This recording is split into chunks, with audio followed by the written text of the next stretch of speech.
హరిచక్రమా హరిచక్రమా హరిచక్రమా. శ్రీమాన్ వెంకటనాథార్యః కవితార్కికకేసరీ వేదాంతాచార్యవర్యో మే సన్నిధత్తాం సదా హృది. సహస్రాదిత్యసంకాశం సహస్రవదనం పరం సహస్రదోస్సహస్రారం ప్రపద్యేహం సుదర్శనం. శ్రీమద్వేదాంత దేశికులు రచించినటువంటి సుదర్శనాష్టకం సర్వ ఫలప్రదమైనటువంటిది. సకలాయుధములకు ప్రతీకగా ఉన్నటువంటి సుదర్శన చక్రం శీఘ్ర ఫలప్రదమైనటువంటిది. భగవంతుడు ధరించేటువంటి అనేకమైనటువంటి ఆయుధములలో ఆయుధాగ్రేసరుడుగా చెప్పబడినటువంటి వాడు సుదర్శనుడు. సుదర్శన అనేటువంటి శబ్దమే చాలా ఉత్తమమైనటువంటిది. భగవద్ అవతారం వలనే ఈ ఆయన ఆయుధమైనటువంటి సుదర్శనము కూడా అవతారములు ఎత్తుతుంది అని ఆయనకు సంబంధించినటువంటి అవతార రహస్యాన్ని చెప్పేటువంటి విష్ణు పురాణాదులు తెలియజేస్తున్నాయి. భగవంతుడు ధరించినటువంటి సుదర్శన ఆయుధం ఎక్కడిది అనంటే దాని గురించి విష్ణు పురాణం ఒక కథను చెప్పింది. సుదర్శనమూర్తి యొక్క ఆవిర్భావాన్ని గురించి. సూర్యుడు గొప్ప తేజోవంతుడుగా ఉన్నాడు. సూర్యుని భార్య ఛాయాదేవి. సూర్యుని తేజస్సును భరించలేనటువంటి స్థితిలో ఛాయాదేవి ఉన్నది. అటువంటి పరిస్థితిలో విశ్వకర్మ సూర్యుణ్ణి సానబెట్టాట. అప్పుడు సూర్యునికి ఉండేటువంటి తేజస్సు అంతా కూడా తేజకిరణములన్నీ కూడా ఒకచోట పడిపోయినాయి. సూర్యుని తేజస్సు తగ్గింది. అప్పుడు సూర్యుని తేజకిరణములు ఏవైతే ఉన్నాయో కింద పడినటువంటి తేజకిరణములు వాటినన్నింటినీ కూడా గురిగుచ్చి ఈ సుదర్శనాయుధాన్ని తయారు చేసి దీనిని విష్ణువుకి సమర్పించాడు అని విష్ణు పురాణంలోని కథ. ఇంతేకాకుండా ఒకానొక సందర్భంలో శివుడు మొదలైనటువంటి దేవతలందరూ కూడా వారి తేజస్సులన్నింటినీ కూడా పుంజీభూతం చేసి వారి తేజస్సు ద్వారా ఈ సుదర్శనుణ్ణి సృష్టించి శ్రీ విష్ణువుకి సమర్పించినట్లుగా మనకు ఇతర పురాణాలు తెలియజేస్తున్నాయి. ముఖ్యంగా సుదర్శన ఆవిర్భావాన్ని గురించి పురాణాలలో ఉండేటువంటి కథ ఇది. అయితే సుదర్శనుడు నిత్యవర్గంలో చేరినటువంటి వాడు అని మనకు పురాణేతిహాసములు తెలియపరుస్తున్నాయి. జీవ కోటిలో నిత్యులు, బద్ధులు, ముక్తులు అని 3 వర్గాల వారు ఉంటారు. నిత్యులు అంటే అస్పృష్ట సంసారగంధులు అని అర్థం. అస్పృష్ట సంసారగంధులు అనగా అసలు ఈ ప్రకృతి సంబంధమే లేనటువంటి వారికి నిత్యులు అని పేరు. ఇక ముక్తులు అనంటే సంసార గంధం కొంతకాలం ఉండి, అంటే ఈ ప్రకృతి సంబంధం కొంతకాలం ఉండి ప్రకృతి వినిర్ముక్తులై మోక్షమును పొందినటువంటి వారు ముక్తులు. ఇక బద్ధులు అనంటే మన బోటి వారంతా కూడా బద్ధులు. ఈ సంసార చక్రంలో తిరుగుతూ ఉండేటువంటి మన బోటి వారంతా కూడా బద్ధ వర్గానికి చెందినటువంటి వారు. జీవకోటి ఈ 3 విధాలుగా ఉంటుంది అని మనకు వేదాంత శాస్త్రం తెలియజేస్తోంది. ఇక్కడ ఈ సుదర్శన భగవానుడు నిత్యకోటిలో చేరినటువంటి వాడు. భగవంతుని ఆయుధములలో అగ్రేసరుడు ఈ సుదర్శనం. అలాంటి నిత్యుడైనటువంటి సుదర్శనుడు కూడా ఈ విధంగా పుట్టి ఉంటాడా? పురాణములలో చెప్పినట్లుగా ఆయనకు కూడా పుట్టుక ఉన్నదా అనంటే, భగవంతుడు ఎలాగైతే తాను తన సంకల్పం చేత అవతరిస్తూ ఉంటాడో అదేవిధంగా భగవత్ సంబంధం కలిగినటువంటి నిత్యులు కూడా వారి సంకల్పం వల్లనే వారు అనేకమైనటువంటి అవతారములు ఎత్తుతారు అని, ఈ సుదర్శనాది ఆయుధముల యొక్క అవతారములు జన్మవృత్తాంతములన్నీ కూడా అవతార రూపములు అని మనకు పురాణాలు పేర్కొంటూ ఉన్నాయి. ఆ విధంగా సుదర్శనుడు నిత్యుడైనప్పటికీ నిత్యుడైనటువంటి సుదర్శన ఆవిర్భావములను ఆయా పురాణములు ఒక్కొక్క సందర్భంలో ఒక్కొక్క రకంగా తెలియపరిచినాయి. అలాంటి సుదర్శనుడు అనేకమైనటువంటి ఫలములను శీఘ్రముగా ప్రసాదిస్తాడు. అలాగే ఆ సుదర్శనుణ్ణి ఉపాసన చేసినటువంటి వారికి శీఘ్ర ఫలప్రదుడుగా ఉంటాడు అని పురాణాది వాంగ్మయాలు మంత్రశాస్త్రం తెలియజేస్తూ ఉండడం వల్ల అలాంటి సుదర్శనాన్ని తమ యొక్క స్వాభీష్టమును నెరవేర్చుకున్నట కొరకు అదేవిధంగా తిరుప్పుట్కువి అనేటువంటి దివ్యదేశంలో ఉన్నటువంటి భక్తులకు కలిగినటువంటి శారీరకమైనటువంటి రోగ నివారణ కొరకు ఈ సుదర్శనాష్టకాన్ని వేదాంత దేశికులు అనుగ్రహించినట్లుగా మనకు వారి చరిత్రలో తెలుస్తూ ఉన్నది. అలాంటి ఈ సుదర్శనాష్టకంలోని ప్రథమ శ్లోకాన్ని మనం తెలుసుకుందాం.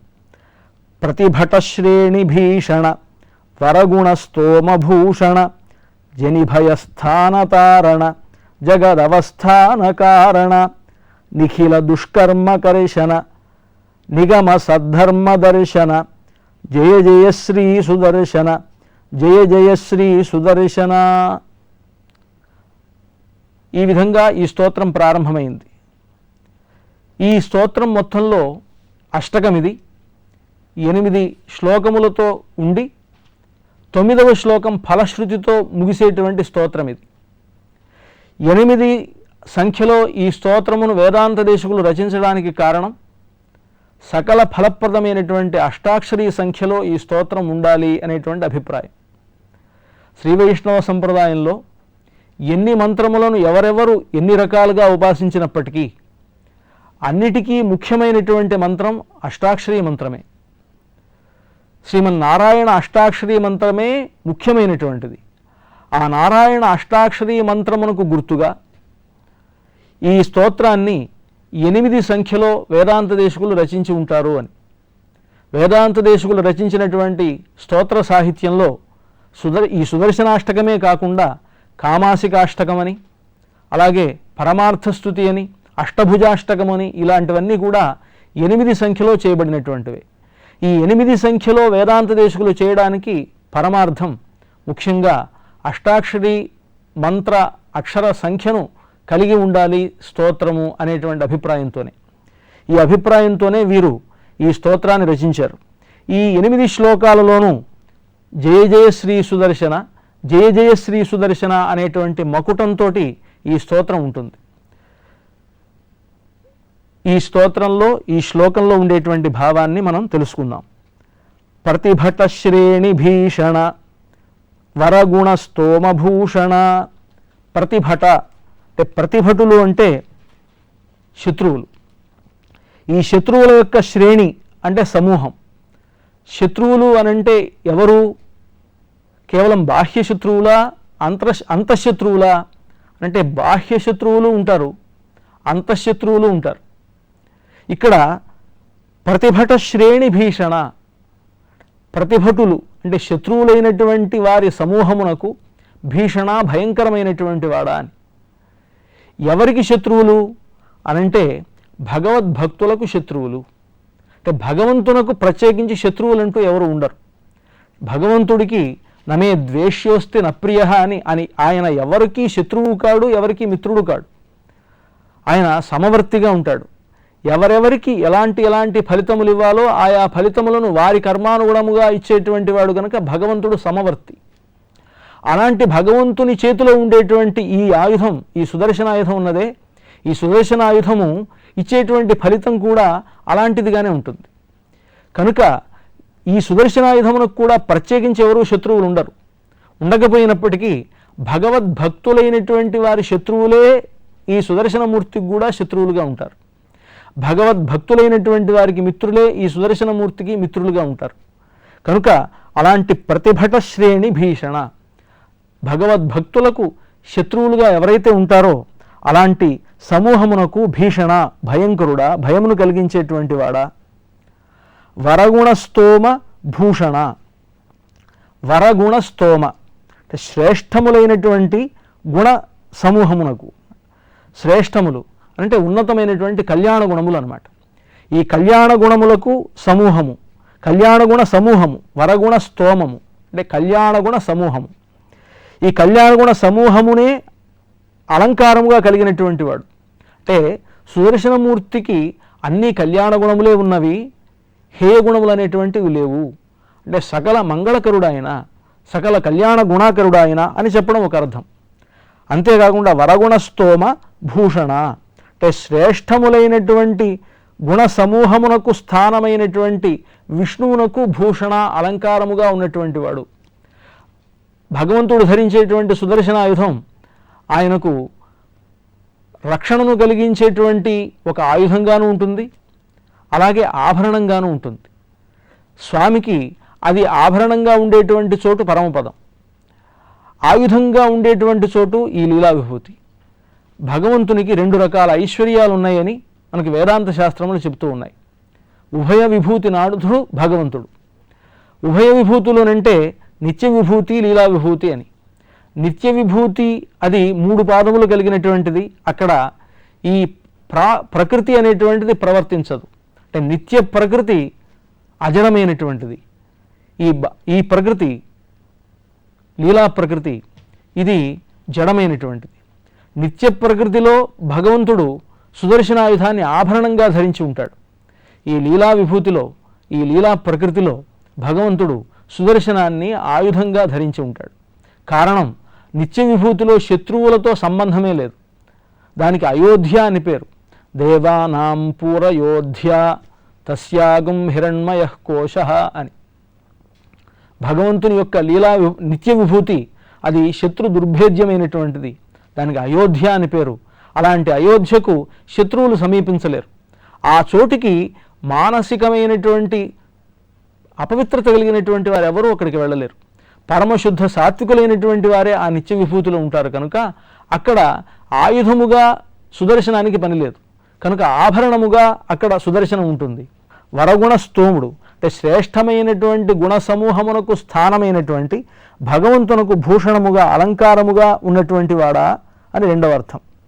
జనిభయస్థానతారణ జగదవస్థానకారణ 3వ పాదం ఇది.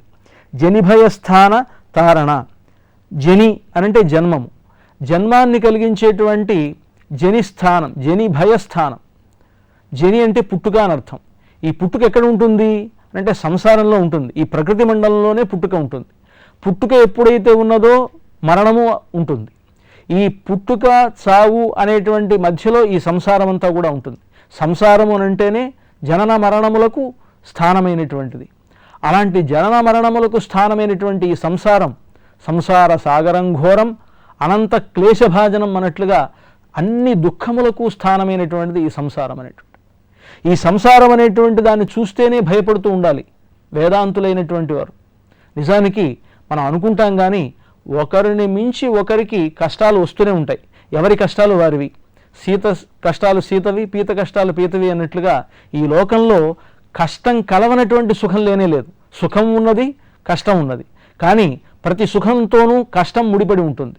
కనుక ఈ సంసారం అంతా కూడా కష్టాలకు ఆకరమైనటువంటిది. కనుక జనిభయస్థానం, అది పుట్టుకానంగానే భయం కలుగుతుంది. కనుక సంసారం అనేటువంటి భయస్థానము నుండి తారణ, దాటించేటువంటి వాడా అంటే సంసారము నుండి తారకుడు, సంసార తారకుడు సుదర్శన భగవానుడు. కనుక జనిభయస్థాన తారణ. జగదవస్థాన కారణ. ఈ జగత్తు లోకముల స్థితికి జగదవస్థానం అంటే జగత్ అంటే ఈ సమస్తమైనటువంటి సృష్టి కూడా. సృష్టిలో ఉండేటువంటి పదార్థములన్నింటినీ కూడా జగత్ అంటారు. జగత్తు అనంటే చేతనాచేతనాత్మకమైనటువంటి ప్రపంచానికే జగత్ అని పేరు. చేతనములు, అచేతనములు. చేతనములంటే కదలిక కలిగినవి, అచేతనములంటే కదలలేనివి. అంటే ప్రకృతి సంబంధమైన, జీవ సంబంధమైనటువంటి లోకం ఇదంతా కూడా. ఇంత కలిసే ఉండేటువంటి లోకం. అలాంటి చేతనాచేతనాత్మకమైనటువంటి ఈ ప్రపంచమునకు మొత్తానికి కూడా అవస్థానం, స్థితి కారణభూతుడు ఈయన. నిజానికి స్థితి కారణం ఎవరు? భగవంతుడై ఉండాలి కదా. సృష్టి స్థితిలయ కారకులు అని మనం చెప్పినప్పుడు సృష్టిని బ్రహ్మ చేస్తాడు అని, స్థితిని విష్ణువు చేస్తాడు అని, లయమును మహేశ్వరుడు చేస్తాడు అని మనం అనుకుంటాం కదా. లేదు, ఇది మొత్తం మూడిటి ఒక్కడే చేస్తాడు అనేటువంటి పరమాత్మ భావనలో విష్ణువు అని అనుకున్నప్పటికీ విష్ణువు పరమాత్మ కనుక పరమాత్మగా సృష్టి స్థితిలయములను చేసేటువంటి వాడు పరమాత్మయే కనుక సృష్టించేవాడు ఆయనే, దీనిని కాపాడేటువంటి వాడు ఆయనే, దీన్ని లయం చేసేవాడు ఆయనే. అలాంటి సృష్టి స్థితిలయకారకుడు భగవంతుడై ఉండగా ఆయన చేతిలో ఉండేటువంటి ఈ సుదర్శనాయుధాన్ని జగదవస్థాన కారణ అనవచ్చునా అనంటే, ఈ జగత్తు మొత్తాన్ని స్థితి చేసేటువంటిది విష్ణువే అయినప్పటికీ విష్ణువు నేరుగా దీనిని రక్షించడం అనేటువంటిది ఉండదు కదా. ఆయన ఒకరి చేత రక్షింపజేస్తూ ఉంటాడు. ఎలాగైతే సృష్టిని బ్రహ్మచేత, తానే ఉండి స్థితిని, అలాగే లయము రుద్రుని చేత చేయిస్తూ పరమాత్మగా తాను ఎలాగైతే ఉన్నాడో అదే విధముగా ఈ సకలమైనటువంటి సృష్టి స్థితిలయములను సుదర్శనుడి మీద భారముగా ఉంచి ఆయన నిశ్చింతగా ఉంటాడట. ఈ విషయాన్ని మనకి సుదర్శన శతకంలో యస్మిన్ విన్యస్య భారం విజయిని జగతాన్ జంగమస్థావరాణం లక్ష్మీనారాయణాఖ్యం మిథునమనుభవత్యచ్యుదారాన్ విహారాన్ ఆరోగ్యం భూతిమాయు అని అంటూ యస్మిన్ విన్యస్య భారం విజయిని జగతాన్ జంగమస్థావరాణం, ఈ జంగమ స్థావరాత్మకమైనటువంటి ఈ జగత్తు యొక్క భారం మొత్తాన్ని కూడా విజయిని అంటే సుదర్శనమూర్తి యందు ఉంచి లక్ష్మీనారాయణాఖ్యమైనటువంటి ఆ జంట ఉన్నదే, అంటే లక్ష్మీనారాయణులని చెప్పేటువంటి ఆ జంట సుఖంగా ఉంటుందిట. అంటే సమస్తమైనటువంటి సృష్టి స్థితిలయ వ్యాపారములను సుదర్శనమూర్తి యందే భగవంతుడు ఉంచి తాను నిర్భరుడుగా ఉంటాడు గనుక ఈ సుదర్శనమూర్తియే లోకముల యొక్క స్థితికి కారణమైనటువంటి వాడు అని దీంట్లో వేదాంత దేశకులు అభివర్ణించారు. నిఖిల దుష్కర్మకర్షణ, సమస్తమైనటువంటి పాపములను పోగొట్టేటువంటి వాడు ఈయన. సకల పాపములను పోగొట్టేటువంటి వాడు అనర్థం, సకల దుష్కర్మలను చేసేటువంటి పాపాత్మలను నశింపజేసేటువంటి వాడు అనర్థం, అందరూ చేసినటువంటి పాపములను పోగొట్టేటువంటి వాడు అనర్థం. 3 అర్థాలు దీంట్లో చెప్పవచ్చును. నిఖిల దుష్కర్మ కరిశన, నిఖిల అంటే సమస్తమైనటువంటి, దుష్కర్మ పాపములను, అన్ని పాపములను పోగొట్టేటువంటి వాడు అని అర్థం. అలాగే పాపములు చేసేటువంటి అందరినీ నశింపజేసేటువంటి వాడు అని అర్థం. నిఖిల దుష్కర్మ కరిశన, దుష్కర్మలు చేసినటువంటి వారు, అన్ని పాపములు చేసినటువంటి వారు, వారిని నశింపజేసేటువంటి వాడు అని ఒక అర్థం. అంతేకాక నిఖిల దుష్కర్మ కరిశన, చేసినటువంటి దుష్కర్మలను పాపములను పోగొట్టేటువంటి వాడు అని మరొక అర్థం. ఇలా 3 రకాలైనటువంటి అర్థాలను ఈ నిఖిల దుష్కర్మ కరిశన అనేటువంటి పదానికి అర్థముగా చెప్పుకోవచ్చు. నిఖిల సద్ధర్మ దర్శన లేదా నిగమ సద్ధర్మ దర్శన 2 పాఠాలు ఉన్నాయి ఈ శ్లోకంలో. నిగమ సద్ధర్మ దర్శన అన్నప్పుడు నిగమములు అంటే వేదములు అనర్థం. నిగమ సద్ధర్మములు అంటే వేదములలో చెప్పినటువంటి శ్రేష్టమైనటువంటి కర్మలు ధర్మములు ఏవైతే ఉన్నాయో వాటిని నిగమ సద్ధర్మములు అని అంటారు. వేదములలో చెప్పినటువంటి శ్రేష్టమైనటువంటి ధర్మములు అని నిగమ సద్ధర్మ అనేటువంటి పదమునకు అర్థం. లేదు నిఖిల సద్ధర్మ అన్నట్లయితే సమస్తమైనటువంటి వేదములలో చెప్పబడిన, శృతులలో చెప్పబడిన, స్మృతులలో చెప్పబడిన ఏ ధర్మశాస్త్రములలో వేదములకు అనుకూలించేటువంటి ఏ శాస్త్రములలో చెప్పబడినటువంటి అన్ని ధర్మములకు కూడా, అన్ని శ్రేష్టమైనటువంటి ధర్మములను కూడా దర్శింపజేసేటువంటి వాడు అంటే జ్ఞానకారకుడు అనమాట. సంకర్షణమూర్తి జ్ఞానకారకుడు అని. వ్యూహములలో సంకర్షణ, అనిరుద్ధ, ప్రద్యుమ్న అనేటువంటి 3 వ్యూహములలో కూడా సంకర్షణుడు జ్ఞానకారకుడు అని అంటారు. అలాంటి సంకర్షణ రూపమైనటువంటి పరమాత్మ చేతిలో ఉండేటువంటి ఈ సుదర్శనమూర్తి కూడా నిఖిల సద్ధర్మ దర్శనుడు అంటే అన్ని ధర్మములను దర్శింపజేసేటువంటి వాడు. ఈయన పేరే సుదర్శనుడు అని కదా పేరు. సుదర్శన అనంటే శోభనమైనటువంటి దర్శనము గలవాడు. దర్శన శబ్దానికి తత్వము అని అర్థం ఉన్నది, అంటే శాస్త్రములు అనేటువంటి అర్థం ఉన్నది. అలాగే చక్కనైనటువంటి రూపం కలిగినటువంటి వాడు అనేటువంటి అర్థం ఉన్నది. ఇలాగా శోభనం దర్శనం యస్య, శోభనమైనటువంటి దర్శనము కలిగినటువంటి వాడు, అందమైనటువంటి వాడు అని ఒక అర్థం. అలాగే శోభనమైనటువంటి దర్శనం అంటే తత్వం అనేటువంటి అర్థం చెప్పుకున్నట్లయితే శోభనమైనటువంటి దర్శనం అంటే తత్వము ఎవని వల్ల మనకు కలుగుతుందో, యస్మాత్ శోభనం దర్శనం యస్మాత్ అంటే శోభనమైనటువంటి చక్కనైనటువంటి జ్ఞానం, తత్వజ్ఞానం ఎవని వలనైతే కలుగుతుందో అతనికి సుదర్శనుడు అని పేరు. ఇలాగా సుదర్శన శబ్దానికి అనేకమైనటువంటి అర్థములు చెప్పుకోవచ్చు కనుక నిఖిల సద్ధర్మ దర్శన, సమస్తమైనటువంటి శ్రేష్టమైనటువంటి ధర్మములను కూడా దర్శింపజేసేటువంటి వాడు, జ్ఞానకారకుడైనటువంటి వాడు. నిఖిల సద్ధర్మ దర్శన, జయ జయ శ్రీ సుదర్శన, జయ జయ శ్రీ సుదర్శన. ఇక్కడ 2 సార్లు సుదర్శన శబ్దం, 2 సార్లు జయ జయ అనేటువంటి పదాలు వాడబడ్డాయి. ఇవి పునరుక్తి అనేటువంటి దోషములను కలిగినటువంటివి కావు. మొట్టమొదటి సుదర్శన అనేటువంటి శబ్దంలో శ్రేష్టమైనటువంటి దర్శనమును కలుగజేసేటువంటి వాడు అని ఒక అర్థాన్ని చెప్పుకున్నట్లయితే జయ జయ శ్రీ సుదర్శన, శ్రేష్టమైనటువంటి ధర్మములను దర్శనమును కలుగజేసేటువంటి సుదర్శనుడికి జయ జయ అంటే జయము కలుగుగాక, ఆయన కీర్తితో వెలుగొద్దుగాక అని ఒకటి చెప్పినట్లయితే జయ జయ శ్రీ సుదర్శన. రెండవది ఆయన పేరుని చెప్పుకొని జయ జయ శ్రీ సుదర్శన, అలాంటి సుదర్శనుడు కీర్తితో వెలుగొందాలి అని చెప్పి 2వ అర్థం చెప్పవచ్చు. ఇలాగా ప్రతిభట శ్రేణిభీషణుడు వరగుణ స్తోమ భూషణుడు అని ఈ శ్లోకం మొత్తంలో కూడా సుదర్శనమూర్తికి సంబంధించినటువంటి పేర్లను విశేషణములను చెప్తూ ఆయన శత్రువులకు భయాన్ని కలుగజేస్తాడు అని, అనేకమైనటువంటి గుణములకు ఆకరమైనటువంటి వాడు అని, అలాగే సంసార సాగరం నుండి మనల్ని తరింపజేస్తాడు అని, ఈ జగత్తు మొత్తాన్ని కూడా రక్షిస్తాడు అని, నిఖిల పాపములను తొలగొడతాడు అని, అలాగే అనేకమైనటువంటి ధర్మములను మనకి దర్శింపజేస్తాడు అని ఈ శ్లోకంలో ఆ సుదర్శనమూర్తికి సంబంధించినటువంటి ఈ స్తోత్రంలో ఏదైతే మనం అపేక్షిస్తున్నామో, ముఖ్యంగా వేదాంత దేశకులు అపేక్షించేది సంసార తారణం, అలాగే జ్ఞానం మొదలైనటువంటివి కావాలని కోరుకోవాలి. మనం కోరుకునేటువంటి కోరికలు చిన్న చిన్నవిగా ఉండకూడదు కదా. అన్ని కోరికలను అన్ని కోరికలను తీర్చాలి. ఆ కోరికలన్నీ కూడా వీటి వల్ల తీరుతాయి. ముఖ్యంగా జ్ఞానం ఏర్పడాలి, మనకి ముక్తి లభించాలి అనేటువంటి ఈ సంసార తారణం మనకు కావాలి అని మన కోరిక ఉండాలి. కనుక ఇలాంటి కోరికలను ఈ స్తోత్రంలో, ఈ శ్లోకంలో, మొట్టమొదటి శ్లోకంలో వేదాంత దేశకులు ఈ సుదర్శనమూర్తిని స్తుతిస్తూ ఇలాంటి కోరికలను తీర్చగలిగినటువంటి శక్తి గలవాడు సుదర్శనమూర్తి అని ఈ శ్లోకంలో, మొట్టమొదటి శ్లోకంలో అనుగ్రహించారు.